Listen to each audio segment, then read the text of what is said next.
Good evening, everyone.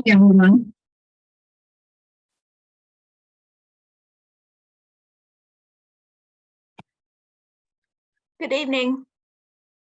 Welcome to our first session of Child Mental Health Community of Practice. And our topic for today is anxiety. Before we kickstart our session, I would like to first go through the acknowledgement of country. Northwestern Melbourne Primary Health Network would like to acknowledge the traditional custodians of the land on which our work takes place. The Wurundjeri Woi-wurrung people, the Boon-wurrung people, and Wodurong people. We pay respects to elders past, present, and emerging, as well as pay respects to any Aboriginal and Torres Strait Islander people in the session with us today. Thank you so much, everyone, for joining in. And we are very excited to see the number of participants today. Before we start our session, we would like to go through some community of practice guidelines. Sir, please stay on mute unless speaking. Raise your hand to speak. Keep conversations confidential. If possible, keep your camera on. Introduce yourself and your role when speaking. Share ideas and promote everyone's participation.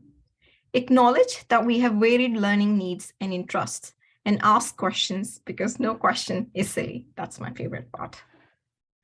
So just so that you know, the session is being recorded. And while the education component is being presented, please ask questions via the chat box. Please ensure you join the session using the name you registered with so that we can mark your attendance. So certificates and CPD will not be issued if we cannot confirm your attendance. Just for people who are not very tech savvy like me, how you can change your name in Zoom meeting, click on participants. If you're using an app, click on your name. If you are on desktop, hover over your name and click the 3 dots. And if you're using Mac, hover over your name and click more.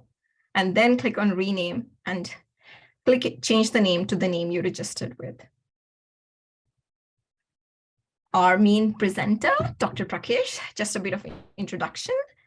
Dr. Prakash is a senior consultant child and adolescent psychiatrist at RCH with over 20 years experience. He has worked in and managed general and specialist clinics with child psychiatry in metropolitan and regional public mental health services. He has worked with children and adolescents from 4 to 18 years of age, assessing and managing a variety of mental health issues. And I am Saha. I'm a GP who works in Gunawara Medical Center. My areas of interest are child and adolescent mental health and chronic disease management. Just something about the community of practice. So the community of practice aims at collaboration and sharing knowledge and expertise between different healthcare professionals who are involved with working with children so that we can provide care in best of our capacity. We would like to start today, and Dr. Prakash would present the education component. After that, we would have a bit of discussion on health pathways and then the case discussion. If you guys have any questions during the education component, please feel free to put it in the chat box. So I'm just going to hand it over to Dr. Prakash.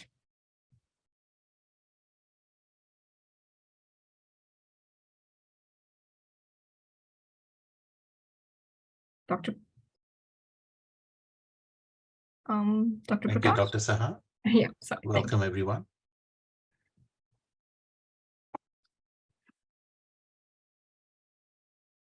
Sorry, I'm just stop. Yeah. Thank you so much. We'll start with some definitions. The topic is anxiety and OCD.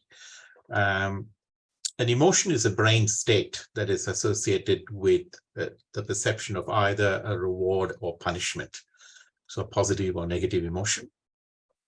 A family of brain states or emotions resulting from a perception of danger is what fear is. And brain states associated with fear that may be inappropriate to the context, either in focus or in the extent, or both, is called anxiety. And pathological anxiety, this description is very much a neurochemical mechanism in which there is hyperexcitability of the fear circuits that include the amygdala and the extended circuitry emanating from the amygdala, all the way with its connections to the cerebral cortex. And that becomes hyperexcited, then that leads to pathological anxiety. And as we know, there are multiple neurochemical systems that drive it, including serotonin, norepinephrine, and dopamine in different ways.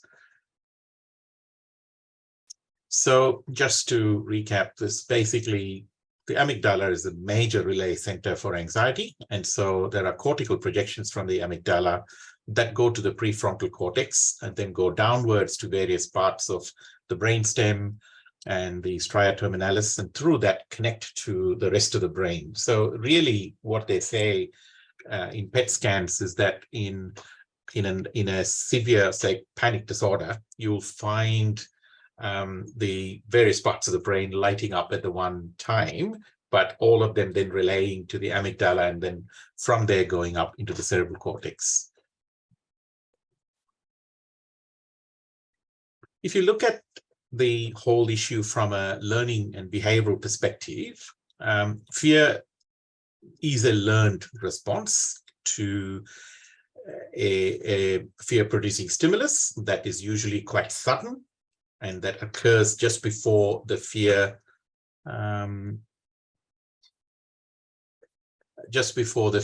sort of kind of is felt.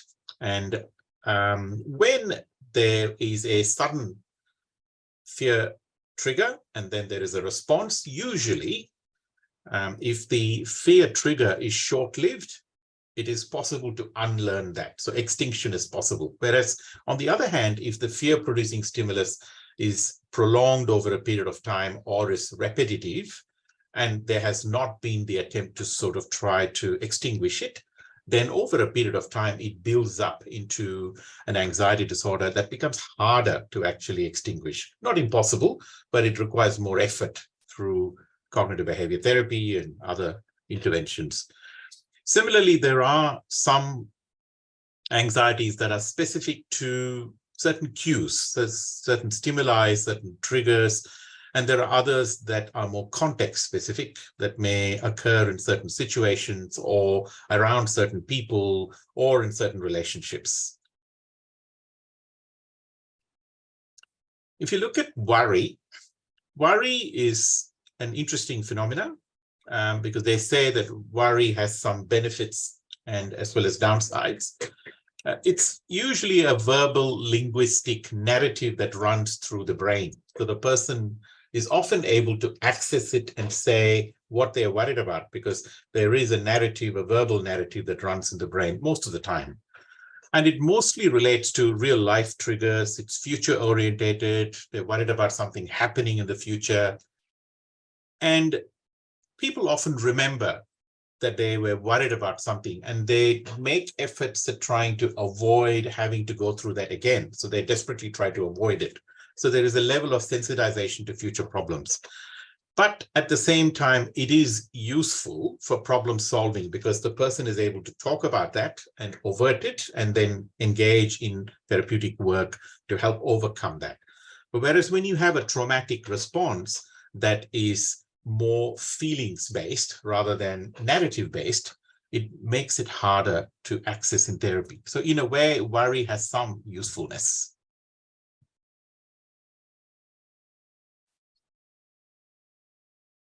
Okay. If you look at the prevalence of anxiety disorders, about 3 to 5% children suffer from anxiety disorders. There's 4 to 9% lifetime prevalence. The risk of developing an anxiety disorder between the ages of 3 to 17 years is 3 to 7 times more likely if one of the parents has an anxiety disorder or substance use compared to parents having no psychiatric diagnosis. So certainly the history in parents of an anxiety disorder and substance use increases quite significantly the risk in their children of developing an anxiety disorder. There are twin studies that show that anxiety disorders are heritable, but there are multiple genes involved. There are also several non-genetic factors like parenting style, social learning, childhood adversity and maltreatment, being in a lower socioeconomic status with hardships through life. And they also say that in the temperamental trait in children that is recognizable from very early on, even in infancy, neuroticism is a is a vulnerability factor or a risk factor. Thank you. There are several comorbid conditions, including depression. With anxiety, there's OCD, there are other anxiety disorders, and also disruptive behavior disorders like ADHD and oppositional defiant disorder and conduct disorder. They're all highly comorbid with anxiety. And a lot of people believe that anxiety disorders are the kind of most common mental health disorders in the child and adolescent population. Certainly in a study in New Zealand, in Dunedin, they followed up children from the age of 3 through to adulthood, 30 years, 35 years. And they found that a significant number of the people had anxiety disorders. That was the most common diagnosis that they got. So if you look at the sort of comorbidity between depression and anxiety, the rates of depression and anxiety vary from somewhere between 17 to 50%. And anxiety and depression is even higher. So the two are quite comorbid. But the most comorbid condition for one anxiety disorder is another anxiety disorder, especially in the pediatric population. There are some studies that say that in the children and adolescent age group, no anxiety disorder occurs exclusively on its own in a pure form. There are multiple anxiety disorders that occur together. So it's not just panic disorders. There's often agoraphobia. There's often social anxiety disorders. There's often generalized anxiety in the background. All of them occur together. But if you look at the comorbidities, you'll find that there is also a 15 to 30% history of disruptive behavior disorders in anxiety disorders. So there's a 15 to 30% risk of developing conduct disorder, oppositional defiant disorder, and things like that. Thank you. Coming to treatments, the best supported, well-established treatments fall within the cognitive behavior therapy kind of format. So that includes exposure modeling, parent therapy with CBT, psychoeducation with CBT, CBT with medications, that is SSRIs. Some of the other things are not that significant, but they are at the level 2, like hypnosis, for example, stress inoculation, relaxation therapy. So then you go down to level 4, which is biofeedback and play therapy and psychodynamic therapy and rational emotive therapy. They are not as evidence-based. Now, that does not mean that they have no evidence. It just means that they're not the ones that we would go to first. They'd probably try, dependent on the formulation of the young person's problems. We may actually choose to use things like play therapy and psychodynamic therapy and things like that, because for some young people, that may be the treatment of choice because their particular problem, sort of correlates to that. As most people here would know, in child psychiatry, we don't rely on diagnosis entirely. We actually rely on formulations to decide which treatment is more suitable for the person. So the formulation really answers the question, why does the person get to this point? And, and how does that sort of make a difference? Yes, acceptance and commitment therapy does have some usefulness. There's no question at all about it. In fact, we're currently doing some studies on acceptance and commitment therapy in some children with medical illnesses and anxiety disorders, comorbid. And there is also some evidence base for mentalization-based therapy, which is also quite useful. The problem with CBT, which is a sort of predominant therapy that is used when you refer people to psychologists under the Medicare system, is that it does require some level of verbal linguistic skills, motivation, application. If you're doing it with the parents, they need the same skills, the verbal linguistic skills in the parents, motivation, application. So it's not particularly useful for everyone. I have found it, I work in the acute part of the hospital. I oversee the care provided on the inpatient unit, but also in the consultation liaison team.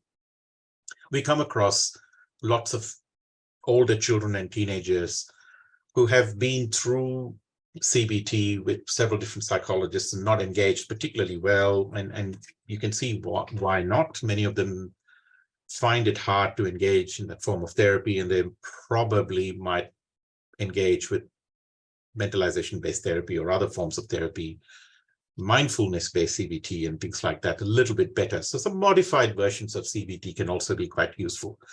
In terms of the anxiety disorders, they say, most of the studies say, and this is a summary of most of the studies, they say that needs to be a minimum of 12, sometimes 16 sessions.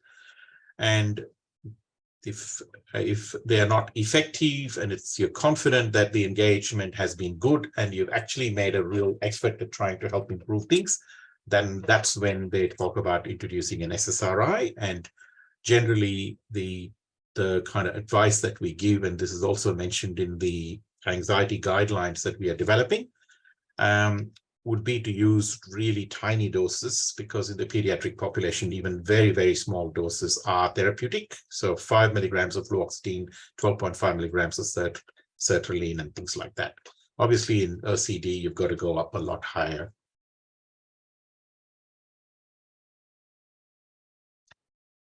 Just a few other things from my own experience is that fluoxetine is quite an activating SSRI because it binds very strongly to the serotonin receptors. And so it's also the oldest SSRI, which also means that it's very broad spectrum. It works across a number of receptors beyond the serotonin receptor. So there's a higher risk of activation. So one has to be really careful in using it in a child who's already activated. For example, a child with high functioning ASD, with anxiety, with ADHD probably, and things like that. So start very low, go up very, very slowly. Paroxetine, fluvoxamine, sertraline, all of them have short half-lives and they cause discontinuation syndrome. And fluvoxamine may have greater potential for drug-drug interactions. The Citalopram may cause QT prolongation, so especially in the higher doses, so one has to be careful. Paroxetine we don't use now, but I've just put it there because I have encountered some teenagers who've been started on paroxetine. But there is a definite higher incidence of increased risk of suicidal thinking compared to the other SSRIs. Duloxetine is the only SNRI with the FDA approval, but obviously we use venlafaxine and desvenlafaxine as well. Most of them, especially the extended release versions of venlafaxine, the desvenlafaxine and duloxetine have long elimination half-lives. So it will be possible to do single daily dosing, particularly useful for adolescents. With duloxetine, one has to be careful because in some people, some studies have shown that it can affect liver function. So it's useful to do baseline LFT and repeat it, especially if there is a history of liver problems. The immediate release venlafaxine does have an extremely short half-life, and so you may have to give 2 or even 3 times a day dosing. The one thing to remember with venlafaxine, because a lot of people use it when the SSRIs fail, is that yes, it can be effective in some people, and there is at least one study that shows that it's quite effective in adolescent anxiety disorder or comorbid anxiety and depression, but it probably has slightly higher risk of side effects compared to the SSRIs. Buspirone is not very often used here in Australia, but it's used overseas and is effective in generalized anxiety disorder.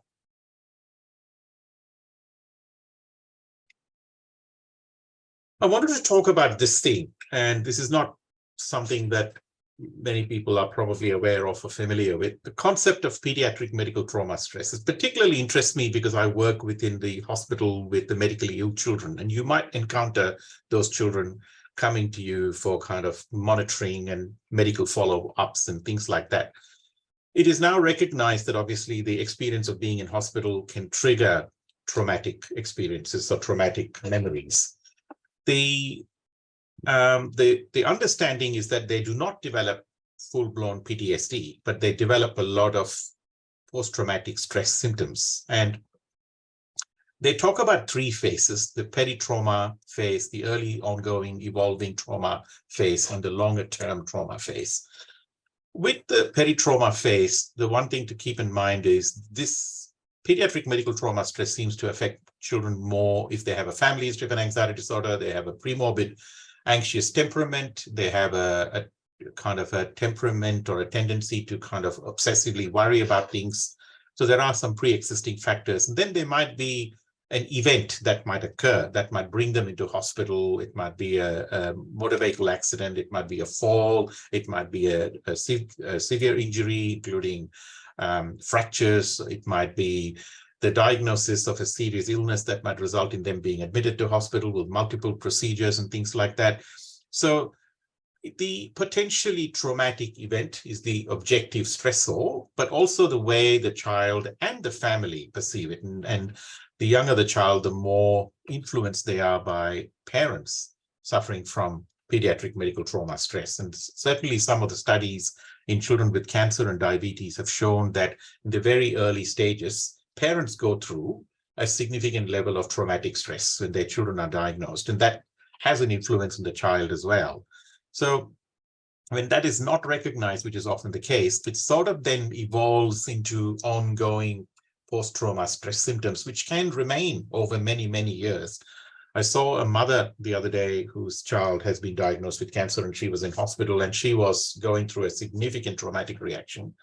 She's about 40 years now, and she was diagnosed with leukemia when she was 4 years old, and she could remember very vividly the old children's hospital, obviously not the new one, but she remembered lots of things through her trauma of being in hospital. And she talked about how even after all those years now, prior to the child being diagnosed, the child was still well, she was still experiencing some trauma memories from being in hospital and having the treatment. So it's certainly an issue in a significant number of people. So it's something that I thought I should talk about as well. Just talking about OCD briefly, the prevalence is less than that of an anxiety disorder. The lifetime prevalence is 2 to 4%, 7% incidence in clinic populations. It's often comorbid with other anxiety disorders and may be missed because in the pediatric age group, a lot of generalized anxiety and social anxiety might come with obsessive worry and preoccupation. So it might be difficult to disentangle the two things. But the significant, chronicity in OCD, there is remission, but there is relapse as well. Prognosis is poorer if it's early in onset or much later in onset. Increased duration of symptoms. The symptoms are very severe. Specific symptoms such as hoarding compulsions are a problem if they are comorbid with other disorders like ADHD. There is increased severity of the OCD symptoms if there is comorbid ADHD as well, which is a problem. So say that maintenance treatment has to be continued for 2 years, but you would choose maintenance treatment if there have been multiple relapses, either 3 to 4 mild relapses or 2 to 3 severe relapses. And when there is remission for a period of 2 years, you would actually gradually taper the medication over another year or two. So it's a very, very gradual process of tapering off the SSRI.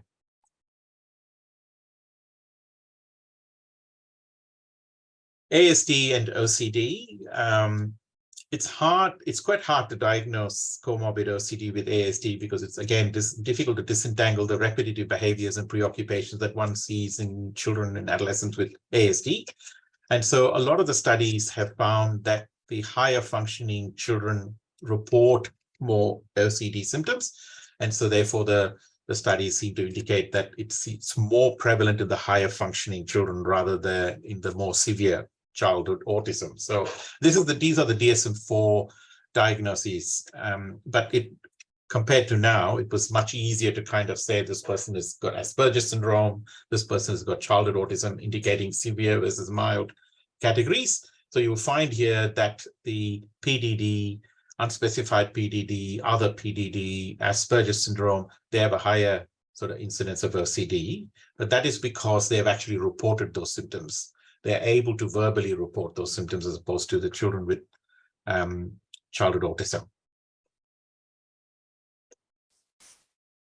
So in terms of treatment, for prepubescent children, always try CBT first. In the adolescents, try CBT first for, if they're milder OCD, and CBT with SSRIs for the more severe OCD. We use the SIBOX, the Children's Yale-Brown Obsessive Compulsive Scale. There is a self-report symptom version. There is also a severity version. If people are interested, I can email that through.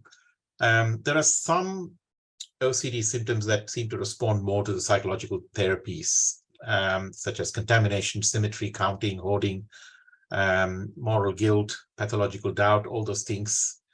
If there is inadequate response to CBT, or if you decide to then start the person on an SSRI alone, then it's useful to combine the two. If there is inadequate response to average doses, then push it up to the maximum doses in 4 to 9 weeks. And continue with the maximum doses for 4 to 9 weeks. And if that does not help, then switch to another SSRI. After 2 to 3 trials of different SSRIs, then with CBT, then try clomipramine. If there is no improvement with clomipramine, then augment using other medications. And the augmentation medications can include things like antipsychotics. If the obsessions seem almost fixed like a delusion, or if there is a lot of mood lability, then people have combined sodium valproate or lamotrigine as well. Again, gradually taper over an extended period of time, rather than sort of abruptly stop, because OCD relapses quite quickly. So the findings in a study in 2018 significantly support CBT as a first-line treatment. They've also said that in the younger children, family-focused CBT is useful because the parents often kind of participate in the rituals and actually maintain the symptoms, unfortunately. There have been some studies of other treatments used, not terribly efficacious. Some resources with regards to OCD and anxiety.